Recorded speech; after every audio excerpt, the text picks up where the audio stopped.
how's it going, everybody? Gabriel here. So this is the Speaking of Harmony podcast, and this is episode 18. Thank you so much for everybody who checked out the live stream yesterday. You can check out, if you haven't, you can check it again. It stays on YouTube. I'm gonna link that in the description of the video. It was great to interact with you guys and answering all your questions. It was great questions and great interaction. Keep them coming, and I'm gonna do another live on Monday. I'm gonna try to do on Mondays and Thursdays, so stick around for that. So more interaction, more hanging out over there on live on YouTube. Thank you so much for the support, man. I really appreciate you guys. You can keep that coming, keep the questions coming. Really like interacting with you all. You can don't forget to subscribe to the channel, activate the little bell thing, notifications. This is all my social media stuff, and give the video a like. You'll help a lot tremendously. Also, don't forget to sign up for the mailing list. And I'm gonna tell you guys about all the stuff, and there's more coming. I have an album coming up, so we're gonna get a bunch of great stuff coming in. So in the description of the video for signing up the mailing list, right? Thank you so much. So we're talking about some other things that I'm doing harmonically all the time. Pertains to like resolutions and cadences and stuff like that. I got a question a few days ago of talk about like non-harmonic, non-diatonic kind of progressions and stuff like that, which is something I use all the time. But like, is there a rule for that, or how do you deal with that, right? Because basically, if you have a very clear like tonal kind of sequence, like know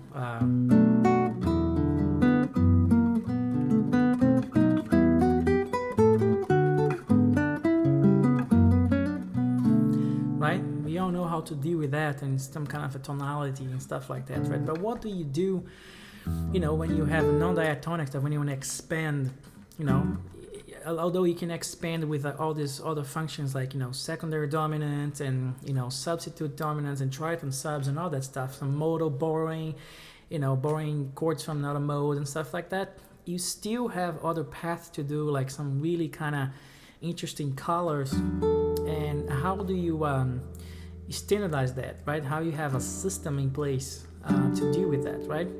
And I'm gonna talk a little bit about one of the things that I do to achieve some of these sounds, some of the stuff that you see me playing already and stuff like that. And one of the things is this pertains to non-diatonic progressions. So I use actually the famous word, #voice leading, right? The voice leading is the key again to kind of tie things up. But on this case, I'm using voice leading with like one note, basically.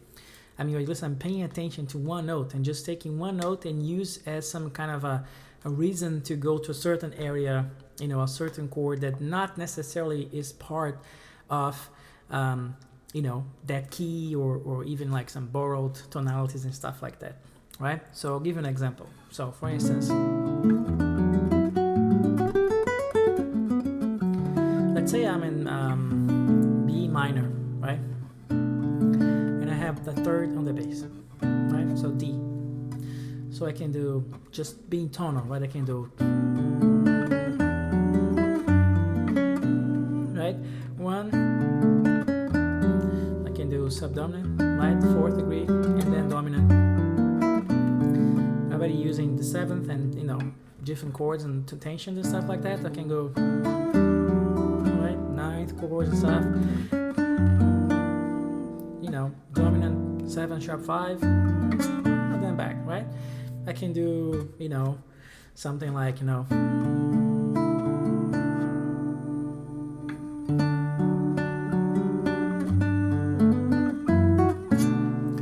I'm still kind of inside a tonality, right? When I'm doing 3 D major,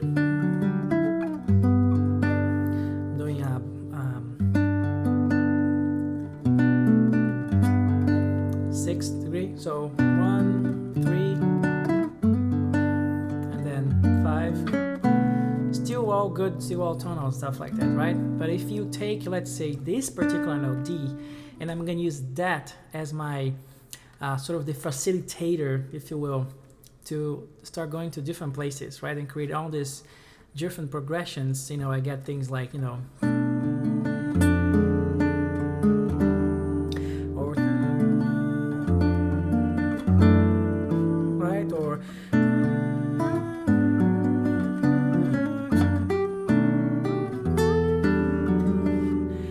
See, that note is acting like, famous one note samba, right?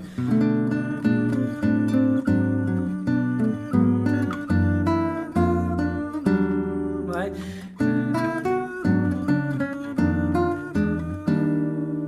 Right, I went to E flat major, so like in B minor, like, we can analyze weirdly and come up with all what really happened in terms of harmony and explain all that, but in a later moment, I'm just being sort of guided by this note, basically. That's it.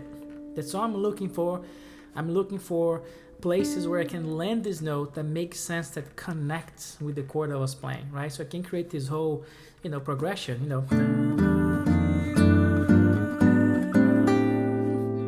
Right? I'm using B minor, E minor, F13 sus, D, add 9 over F sharp, G minor. I can even use A flat, 7, 9, and sharp 11, and then and on A minor 11, 7, 11, right? So, right? You see, you have one note that is staying, that is connecting everything, and everything else is moving, bass and harmony and all. See, right? So that's a cool way to come up with different progressions to like non-diatonic, meaning it's not tied to that key, because I'm not even thinking of B minor anymore. I'm not thinking of that key. I'm thinking of color, right? And that's an important word. Remember, I think it was like second episode or something, that when you have color, when you have chords with more notes with upper structure chords, 7, 9, 11, 13 chords, you end up going to a territory where you lose some of the voice leading capabilities that a triad has because of the inversions, how that goes, right?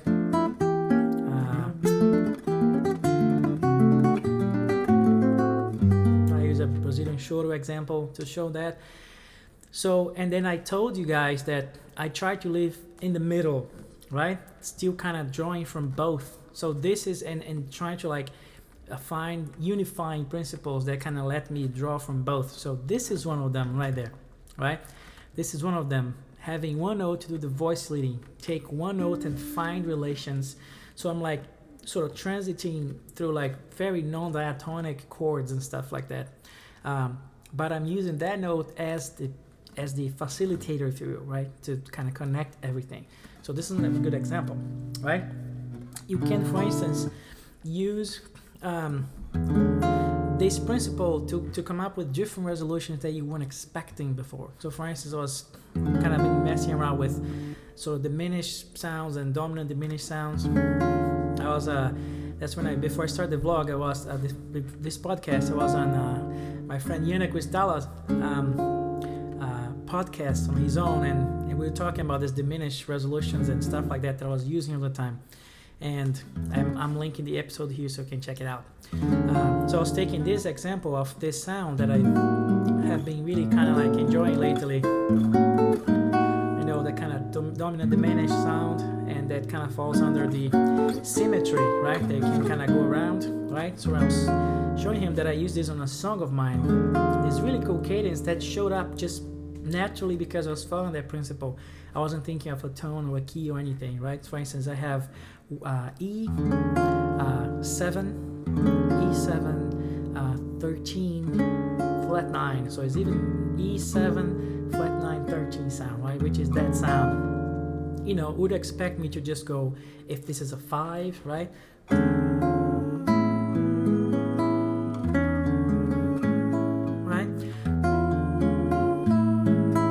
The regular E7 going to A, right? And then even if I move the voice, I can resolve here nicely, but I'm still kind of doing a 5-1 kind of resolution, right? Right? But how about that? This is what I did in a song of mine. A super cool resolution that it just went guided by this principle I did.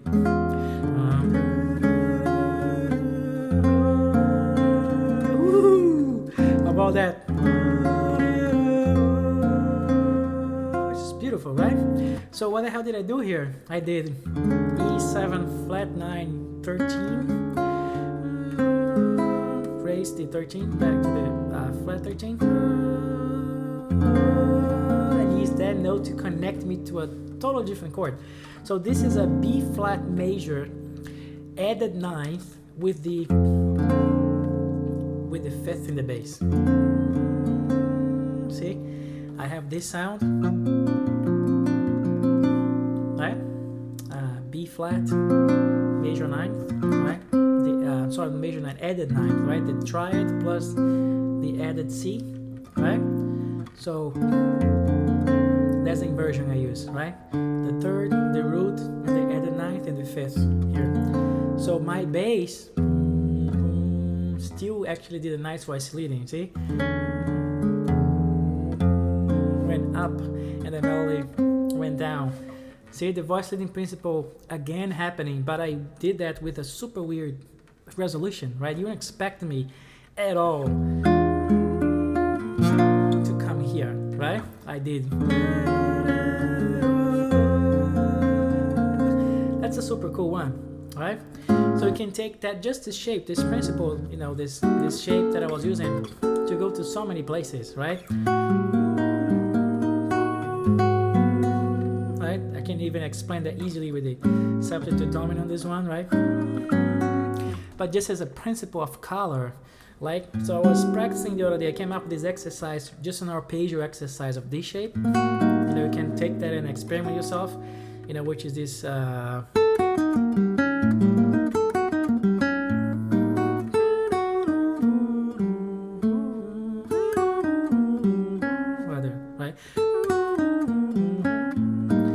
messing out with this arpeggio thing I came up with, and then you can like symmetry wise do this like, right? Right, this is arpeggio. And then man, I was messing around with this, and I was just like, how about if I put a chord at the end of this arpeggio, you know, and it'll probably be like an 11 sound in the top. And then what if I do that in, you know, throughout the symmetry stuff, so I can get different minor 11 chords in, so which I can still use under like an A kind of 7 sound. I can go to those places through this kind of arpeggio because that note at the end connects me there. I'll show you what I did. For instance, from here I can go like A7 to A flat or G sharp minor 11. So that note took me there, see?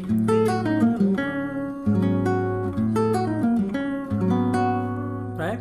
So if I take that route and in the symmetry go here, I can do the same thing. So I went to a B minor 11 sound. Beautiful, right? And if I keep going here, D minor 11, super out of nowhere sound. See? Actually, it'll be kind of like a simple idea to go to A7 and D, right? 5-1 or 5 or whatever, right? But I came from a different way. See, I came from a note leading kind of the note, that note being the voice leading aspect of it. So because 11th is the melody, and then if I keep going up here, if I can do the guitar, the other guitar, so went to like F minor. See, this going here, and then you went by doing this. So if you put it all together, this is how it's gonna sound.